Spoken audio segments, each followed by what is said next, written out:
Shout out to Montana Max again. 499. He says, "Is it true Dr. Dre didn't start smoking weed until he met Snoop?" I would say very possibly so. I don't know for sure, but I know for a fact. I know for a fact on everything I love, weed was never around my studio at all. Never, ever, ever, ever. Okay? We never did anything. They never did shit. I did shit. But I didn't do shit around them. I did my dirt, but I treated them like my younger cousins, younger nephews. I didn't let them see me do nothing. I may have had a drink or something like that, but for the most part, any of my dirt, I treated them different. And they never see me do anything. I never see them do anything. And weed was not a part of our studio sessions, our rehearsal, our hangout time. So I would be willing to bet yes. There you go. Thank you again, Montana Max and Marlon Cozy, keeping those donations coming. Really appreciate it. I would love your opinion on this, Lonzo, since we are in the YouTube space. This was a big story this past week. A very popular YouTuber and TikToker that goes by Savage Studios was shot and killed in a Yucca Valley tattoo parlor. And what makes the story a little interesting is along the lines, he's made a lot of enemies online, especially, you know, telling people to meet up with them. Let's meet up, link up, fight, you know, this and that. And unfortunately, that's what is piecing together with the facts that, you know, that was a result of that. We're not growing as fast as we would like to, Lonzo. Talk to these kids out there. And this guy wasn't a kid. He was 20s, 30s, whatever the case is.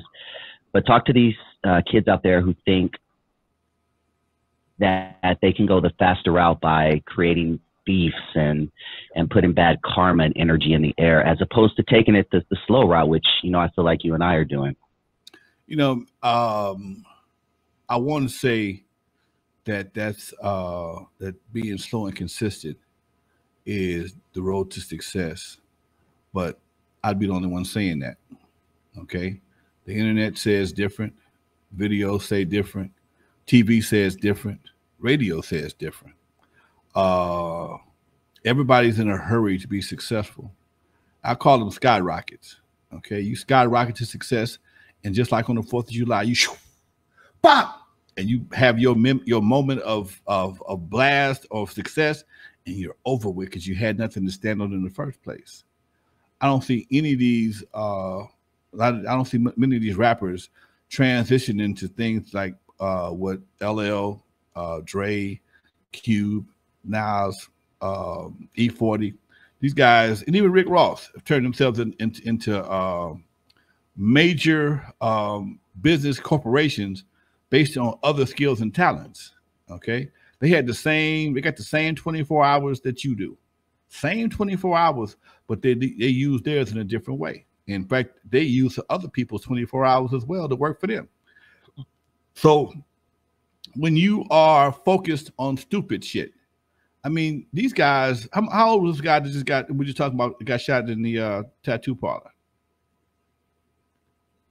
I would say late 20s if I had a guess. Okay. These guys are not trying to get to 40. They're not trying to get to 50. They're trying to burn out, get it over with, get all they can, and be out as soon as they possibly can. And that has never been the sign of success. Live, die, or die young and leave a handsome corpse. That's some bullshit. I heard that on the Happy Days back in the day. Fine said it. I'm gonna die young and leave a handsome corpse. Man, that's some bullshit. Okay, that's some bullshit. It's just, man, you know, we're fighting against something that is so much freedom and so lack of guidance that you want to be able to say, hey man, this is what you should be doing, but these kids don't listen to, they listen to everything except for you. They listen to everything until it's too late. Now you're gonna be the first one they call when they get their ass caught up. Okay, when they mess around, they caught up. They can't call their friends. They can't call their homies. Your ass is in jail. You need a lawyer. You got bail issues, or you got to call a case. You can't come home. Now they want to hear what you got to say. And here's something that I see a lot in my everyday travels. I work with a lot of groups that do work with reentry programs. Once you go to jail, you come back out, they give you a job, give you clothes, place to stay, help you get your education. But I don't see a lot of that before you go to jail. Okay? I don't see a lot of programs before you go to jail. And then the few programs that they do have before you go to jail, they are stifled because you got cats that can't go to Compton College because Compton College is a certain hood and they give them a bus pass. If you don't have a car, get out of jail, you probably got no car. Ain't nobody gonna take you to school. Thank you, Rashard Cobb. Good looking out. Rashard. Ain't nobody gonna take you to school every day, and you can't afraid to ride the bus because you gotta ride through a certain hood. You can't get an education because you into this bullshit. Okay? And this bullshit don't pay. And it takes guys, man, if they live through it, it takes guys to about 40, 45 to really realize, man, I wasted a lot of time. Okay. I know a bunch of cats that did that, sold dope, whatever the case may be. And it took them to about 45, damn near 50, some of them, to realize, shit, man, everybody else leaving me. Everybody else got kids, they doing good. I'm out here still trying to rep the hood. I need to go find something else to do.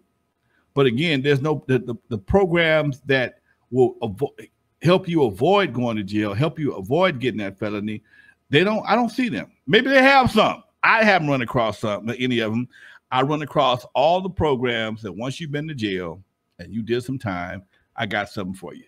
And I think that's probably one of the biggest problems we have right there.